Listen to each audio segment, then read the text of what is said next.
Hello friends, M के steno practice YouTube channel पर आपका स्वागत है। आज की वीडियो में दो डिक्टेशन बोली जाएगी।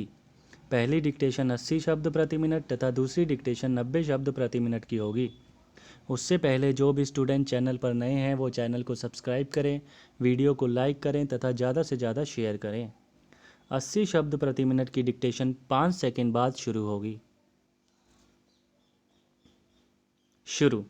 आंध्र प्रदेश के विशाखापट्टनम में कोरियाई कंपनी एलजी प्लांट से स्टाइरीन गैस रिसाव के बाद कम से कम 11 लोगों के मारे जाने और 5,000 से ज़्यादा लोगों के बीमार होने की घटना ने एक बार फिर 1984 में हुए भोपाल गैस कांड की यादें ताज़ा कर दी हैं। गनीमत यही है कि एलजी पॉलीमर्स से निकली गैस की प्रतिक्रिया का समय 10 मिनट होने के कारण यह हादसा अपेक्षाकृत कम खतरनाक है, जबकि भोपाल में अमेरिकी कंपनी यूनियन कार्बाइड से हुए गैस रिसाव में कुछ सेकंड में ही जान चली जाती थी, जिसके कारण एक ही दिन में भोपाल में करीब 3500 लोग मारे गए थे और करीब 1 लाख लोग ऐसी बीमारियों के शिकार हुए जिनका असर आज तक महसूस किया जा रहा है। विशाखापट्टनम हादसे के नुकसान की व्यापकता का अनुमान आने वाले दिनों में ही लग सकेगा, लेकिन इतना तो कहा ही जा सकता है कि हम हादसों से सबक सीखने के मामले में फिसड्डी ही बने हुए हैं। हादसे के बाद बचाव और सतर्कता के प्रति जितनी सक्रियता हम दिखाते हैं, उसकी आधी सक्रियता भी अगर गुनहगारों को सजा दिलाने और त्रुटि रहित व्यवस्था बनाने में दिखाते तो ऐसे हादसे होते ही नहीं। यूनियन कार्बाइड हादसे के लिए मुख्य रूप से जिम्मेदार वॉरेन एंडरसन को आखिरकार हम सजा नहीं ही दिला सके। अब देखना होगा कि एलजी पॉलीमर्स हादसे के जिम्मेदारों के प्रति हमारा क्या रवैया होता है। एलजी पॉलीमर्स की संचालक एलजी केम लिमिटेड ने कोरिया से जारी अपने बयान में कहा कि कोविड-19 के कारण लॉकडाउन की वजह से काम ठप था। हालांकि वहां मेंटेनेंस स्टाफ थे और एक कर्मचारी ने रात को ही गैस लीक होने की रिपोर्ट की थी। यदि ऐसा है तो गैस रिसाव को रात में ही क्यों नहीं रोका गया और क्यों नहीं रात को ही अलर्ट जारी किया गया। सूचना के बाद सुबह 5:30 बजे तक रिसाव होता रहा। यदि प्लांट में मेंटेनेंस स्टाफ थे तो ऐसी स्थिति से निपटने की व्यवस्था भी होनी चाहिए। क्या सारी व्यवस्था चाक चौबंद थी? व्यवस्था पर शक इसलिए भी लाजमी है कि कंपनी के बयान के विपरीत सहायक पुलिस आयुक्त स्वरूपा रानी का कहना है कि लॉकडाउन के कारण 5,000 टन क्षमता वाले उस टैंक के रखरखाव पर लंबे समय से ध्यान नहीं दिया जा सका था।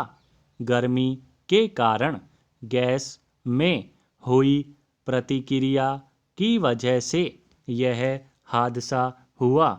प्लांट के चारों ओर करीब 50 लाख की आबादी निवास करती है। हादसे में होने वाली मौतों और बीमारों के अतिरिक्त कितने लोग परोक्ष रूप से प्रभावित हुए, सबका पता लगाना जरूरी होगा। उन सभी फैक्ट्रियों और प्लांटों में भी व्यवस्थाओं की समीक्षा होनी चाहिए जो किन्हीं वजहों से खतरनाक हो सकते हैं। कोरोना संक्रमण से बचने के लिए देशव्यापी लॉकडाउन भले ही अचानक किया गया हो, इसे पालन करने से पहले जरूरी सावधानियां बरतने से कंपनियों को किसने रोका था? सरकारों को भी चाहिए कि अचानक कोई फैसला करने से पहले हर तरह की आशंकाओं को रोकने पर भी जरूर ही विचार करें। 80 शब्द प्रति मिनट की डिक्टेशन समाप्त हुई। अब बारी है 90 शब्द प्रति मिनट की। उससे पहले आप इस वीडियो को लाइक करें तथा अपने फ्रेंड्स के साथ शेयर करें। 90 शब्द प्रति मिनट की डिक्टेशन 5 सेकंड बाद शुरू होगी। शुरू। यह बहुत ही आश्चर्यजनक है कि दुनिया 15-16 हफ्तों में पूरी तरह बदल गई है। किसने सोचा था कि जब जनवरी में हम नए साल की शुरुआत कर रहे थे तो कोविड-19 इतनी बड़ी महामारी बन जाएगी और हमारी दुनिया बदल कर रख देगी।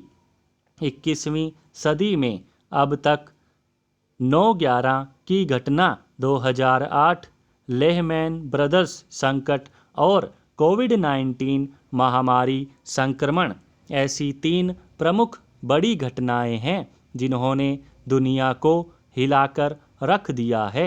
यदि आर्थिक आधार पर बात करें तो मेरा मानना है कि द्वितीय विश्व युद्ध के बाद कोविड-19 महामारी ऐसी दूसरी घटना है जिसने भारत ही नहीं दुनिया भर के देशों की अर्थव्यवस्था को जबरदस्त आघात पहुंचाया है। लेकिन ऐसे में सवाल उठता है कि देश के भविष्य के लिए आखिर हम क्या कर रहे हैं। इस संदर्भ में निजी तौर पर हमेशा से मेरा मानना रहा है कि हमारी अर्थव्यवस्था के विकास में 2 बड़ी बाधाएं रही है। वे हैं हमारी कर व्यवस्था और इसके लिए हमारी नियामक व्यवस्था। इसे अब हमें स्वीकार करना ही होगा। इन 2 बातों के अलावा हम सभी को जो बात याद रखनी चाहिए वह है कि कोविड-19 संक्रमण की शुरुआत से पहले ही हमारी अर्थव्यवस्था बहुत ही डामाडोल हो रही थी। हमारे देश का विनिर्माण क्षेत्र बुरी तरह प्रभावित था।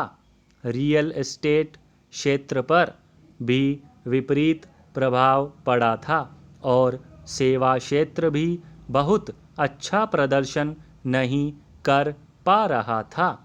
हमें इस संदर्भ में तत्काल प्रभाव से काम करने की ज़रूरत थी। इसके साथ ही हमें कोविड-19 का आधार भी झेलना पड़ा जो हमें उठने, जागने और जल्द से जल्द कुछ अलग करने के लिए चेता रहा है।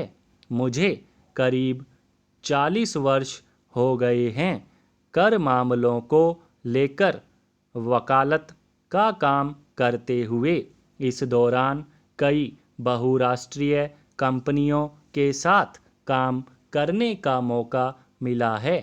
कुछ अपवादों को छोड़ दें तो ज़्यादातर का कहना यही रहा है कि भारत की कर व्यवस्था बहुत ही आक्रामक है और इसका सही अनुमान लगाना बहुत ही कठिन है। ऑटोमोबाइल उद्योग की एक बड़ी कंपनी का कहना था कि वे करीब 100 देशों में काम करते हैं और उनकी केवल 2% बिक्री ही भारत में होती है, लेकिन कंपनी से संबंधित दुनिया भर के सभी देशों के मुकदमों से 94% मुकदमे भारत में चल रहे हैं। यही नहीं, इन 94% में से 100% कर मामलों को लेकर हैं। ये बातें बतलाती हैं कि जब तक हम हमारी कर व्यवस्था में आधारभूत बदलाव नहीं करेंगे, तब तक कर व्यवस्था में परेशानी चलती ही रहने वाली है। वर्तमान हालात के मद्देनज़र मैं 7 सूत्री बदलावों की बात कर रहा हूँ। इनमें पहला है कि हमें वित्त वर्ष 2020-21 के लिए कर राजस्व संग्रह के लक्ष्य को बिल्कुल ही समाप्त कर देना चाहिए। इस घोषणा को दुर्भाग्यपूर्ण ही कहा जाएगा, जिसमें कहा गया कि central board of direct taxes (CBDT) के कर संग्रह राजस्व लक्ष्य को पूर्व की भांति ही रखा गया है। मेरा मानना है कि वर्तमान परिदृश्य में कर राजस्व संग्रह के लक्ष्य किसी भी स्थिति में पूरे वही किए जा सकते हैं। यह बहुत ही साधारण समझ वाला मामला है कि यदि देश का विनिर्माण क्षेत्र मात्र 2% की दर विकास कर रहा है, तो उत्पाद शुल्क आखिरकार किस तरह से 16% की दर से विकसित हो सकता है। यदि इस किस्म की आक्रामक और अतार्किक शैली के साथ सरकार कर वसूली करने का निश्चय करती है, तो निश्चित रूप से राजस्व संग्रह नहीं बल्कि मुकदमों का अंबार ही बढ़ने वाला है। दूसरा सूत्र यह है, हमें दार्शनिक या सैद्धांतिक रूप से इस बात को स्वीकार करना चाहिए कि कर आर्थिक विकास का ही सह उत्पाद है। समाप्त। 90 शब्द प्रति मिनट की गति से डिक्टेशन समाप्त हुई। अगर आप इस तरह की और भी डिक्टेशन लिखना चाहते हैं तो आप प्लेलिस्ट में जाकर लिख सकते हैं। जाने से पहले वीडियो को लाइक करें तथा अपने फ्रेंड्स के साथ शेयर करें। चैनल पर नए हैं तो इसे सब्सक्राइब करें। धन्यवाद।